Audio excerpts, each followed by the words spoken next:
Ever wondered what economic sanctions are and why they're imposed? Well, you're in the right place. Economic sanctions are penalties applied by one country or group of countries on another, seeking to change that nation's policies or behaviors without resorting to military action. Here at Cryptic Mystic Vault, we're going to take a deep dive into this complex world of international diplomacy and economic strategy. One of the most sanctioned countries in the world is North Korea, which we'll be delving into next. North Korea's path to becoming a sanctioned nation has been a long and tumultuous one. The journey began in earnest during the late 20th century. In 1985, North Korea signed the Nuclear Non-Proliferation Treaty, but by the mid-90s, suspicions arose regarding its compliance. The situation escalated in the early 2000s, with North Korea declaring its withdrawal from the treaty, signaling the start of an era of nuclear testing and long-range missile launches. These actions provoked international concern and led the United Nations Security Council to pass its first resolution against North Korea in 2006, marking the onset of international sanctions.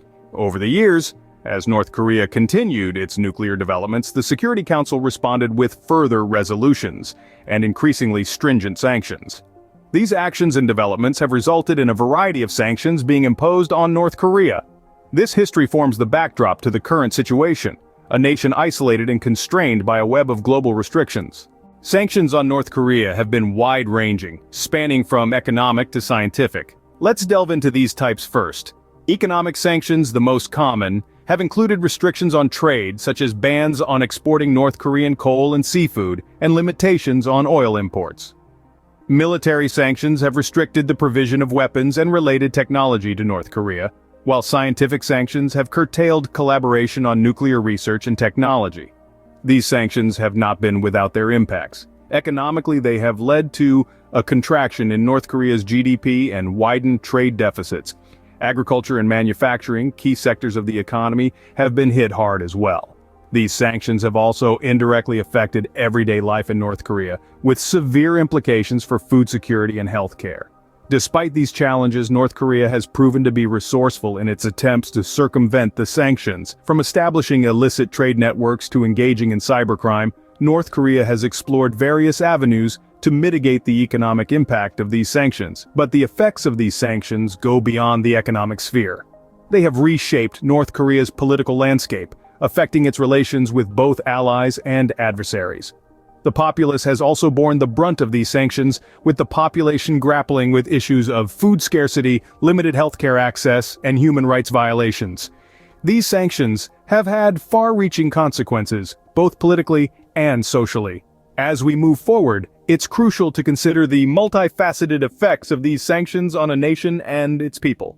North Korea hasn't remained passive in the face of these sanctions. Instead, the country has developed nuanced strategies to mitigate their impact. From diplomatic efforts and military posturing to the development of illicit trade networks, the North Korean response has been multifaceted and adaptive. But what about the effectiveness of these sanctions? The perspectives on this are as diverse as the stakeholders involved. While some international policymakers argue that sanctions have curtailed North Korea's nuclear ambitions and restricted its economic potential, others, including economists and humanitarian organizations, point out the debilitating impact on the North Korean populace. They argue that sanctions have crippled the economy, leading to widespread food insecurity and a decline in healthcare standards, without necessarily achieving the desired political outcomes. In this light, the question of effectiveness becomes more complex. Are sanctions serving their intended purpose, or are they simply exacerbating an already precarious situation?